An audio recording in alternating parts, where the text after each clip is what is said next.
प्रिय दर्शकों, नमस्कार। ज्योतिष सीखे कार्यक्रम में आप सबका हार्दिक स्वागत है। मैं हूं डॉक्टर एच.एस. रावत।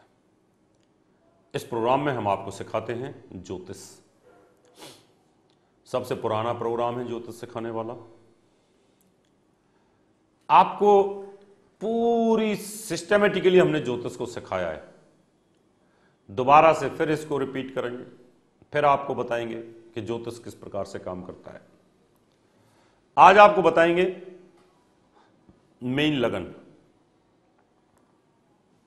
मेन लगन के अंदर अगर 3 ग्रह एक साथ बैठे हुए हैं, सूर्य, चंद्र और शनि।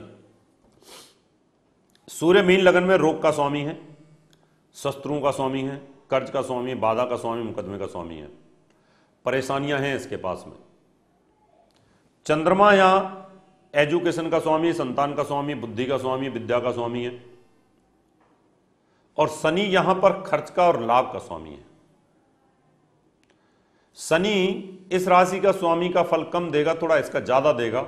ऐसा नियम है कि दूसरे भाव का स्वामी और 12वें भाव का स्वामी अगर इन ग्रहों की 2 राशियां हों तो ये इन भावों का फल कम देते हैं, दूसरे भावों का फल ज्यादा देते हैं।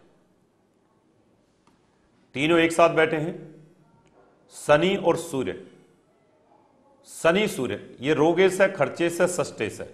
सूर्य शनि की युति मीन लगन में अच्छी नहीं है, स्वास्थ्य के लिए हानिकारक है। यहां चंद्रमा आपको अकेला बचाने वाला है, तो आप मोती पहने, आप पुखराज पहने। मोती पहनने से विद्या, बुद्धि, बल, संतान का सुख मिलेगा। और पुखराज पहनने से, बृहस्पति को मजबूत करने से आपका कैरियर और आपकी हेल्थ मजबूत रहेगी। सूर्य के मंत्रों का जाप करें, शनि के मंत्रों का जाप करें।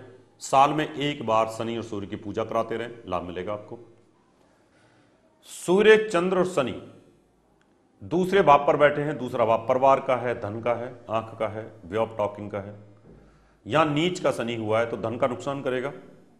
सूर्य यहां कर्जा देगा। जब जब भी अप्रैल मई आएगा आपका खजाना खाली हो जाएगा। सूर्य आपके सारे पैसे को लेके उड़ जाएगा। शनि जब जब भी चलेगा यहां पर आपके धन का नुकसान होगा। अब धन को बचाने के लिए आप मोती पहने और भाग्य से धन बचता है, इसलिए मोती और मूंगा पहन लें, साथ में पुखराज पहन लें। अगर पुखराज पहनते हो, मोती पहनते हो और मूंगा पहनते हो तो धन बचेगा। और सूर्य शनि की पूजा कराते रहें। सूर्य के मंत्रों का जाप करें, शनि के मंत्रों का जाप करें। साल में जन्मदिन के ऊपर इसका यज्ञ कराते रहें तो आपको लाभ मिलेगा। सूर्य, चंद्र और शनि तीसरे भाव में बैठे हैं। यहां सूर्य और शनि की युति तो लाभदायक है। तीसरे भाव में बुरे ग्रह अच्छा फल देते हैं, बुरे ग्रह अच्छा फल देते हैं। लेकिन ये भाई बहनों से धोखा मिलेगा और मित्रों से धोखा मिलेगा। सावधान रहना होगा। जिस मित्र के ऊपर आप यकीन करेंगे वही मित्र आपको धोखा दे जाएगा। ये ध्यान रखना है आपको।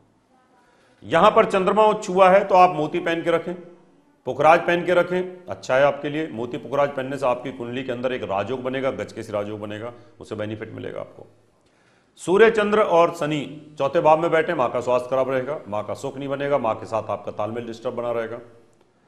सूर्य, चंद्र और शनि चौथे भाव में बैठे, मोती नग धारण करें। सूर्य और शनि के नग का धारण नहीं करना चाहिए, नहीं तो आपके वैवाहिक जीवन को डिस्टर्ब कर देगा और धन का नुकसान आपको करेगा। सूर्य, चंद्र और शनि अगर छठे भाव में बैठे हुए हैं तो यहां पर आप माणिक पहनिएगा, शत्रु दबे रहेंगे, दुश्मन दबे रहेंगे। कोई मुकदमे में आपको हरा नहीं सकता, आपकी विजय प्राप्त होगी। किसी से मुकदमा लड़ते हो तो आपको लाभ मिलेगा। संतान में हानि हो रही है तो आप यहां पर मोती भी पहन सकते हैं। लेकिन ध्यान रखें कि यहां शनि के मंत्रों का जाप मत छोड़िएगा, शनि यहां कष्टकारी है। सूर्य, शनि, चंद्र अगर सप्तम भाव में बैठे हैं, यह नुकसानदायक योग है आपका। यहां पर डिवोर्स तय है, तलाक तय है। इसको रोकने के लिए आपको पन्ना पहनना है, इसको रोकने के लिए मोती पहनना है, इसको रोकने के लिए आपको पुखराज पहनना है। यहां सूर्य की पूजा करें, शनि की पूजा करें। शादी से पहले सूर्य और शनि की पूजा करा लें, यज्ञ करा लें। अगर शादी हो चुकी है तो उसके बाद भी करा लें तो इसको रोका जा सकता है।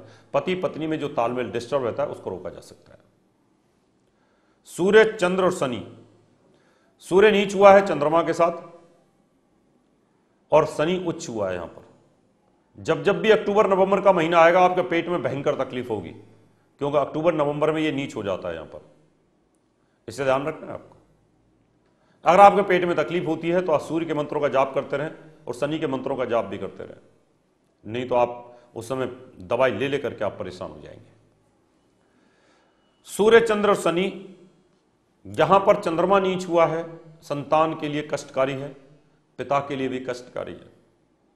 अगर पिता और संतान तकलीफ में है तो आप इनके शनि के मंत्रों का जाप कराएं, सूर्य के मंत्रों का जाप कराएं और चंद्रमा के मंत्रों का भी जाप कराएं। इसे कॉम्बिनेशन को ठीक किया जा सकता है। सूर्य, चंद्र, शनि अगर आपके कर्म भाव पर बैठे, काम की स्थिति डिस्टर्ब हो जाएगी आपकी। इसको ठीक करने के लिए पुखराज पहने, इसको ठीक करने के लिए मोती पहने, सूर्य देव से प्रार्थना करें, शनि देव से भी प्रार्थना करें कि हमारी कुंडली में इस प्रकार का एक योग खराब है और ये पिछले जन्म का योग है, हमने पिछले जन्म में कोई ऐसा कर्म किया था जिसके कारण हमें तकलीफ हुई, तो आप इसको ठीक करिए प्लीज प्रभु। तो हो सकता है। सूर्य, चंद्र और शनि, शनि स्वयं राशि में बैठा हुआ है, शनि हार्डवर्किंग है, शनि ऊंचाइयां देता है, शनि आपको गांव प्रधान, एमएलए, एमपी, मिनिस्टर भी बना देता है, लेकिन शनि की 7.5 यहां पर आपके लिए धन का नुकसान करती ही करती है। अगर आप नीलम पहनेंगे तो ये लग्न को खराब करेगा, ये आपके पंचम भाव को खराब करेगा और ये आपकी आयु को भी खराब करेगा। शनि जितना मर्जी अच्छी स्थिति में क्यों ना हो, शनि स्वयं राशि में हो, शनि मित्र राशि में हो, शनि उच्च का क्यों ना हो, लेकिन नैसर्गिक पापी होने के कारण इसका स्वभाव है बीमारी देना, तो आदमी के स्वास्थ्य में कहीं ना कहीं खराबी आनी शुरू होती है।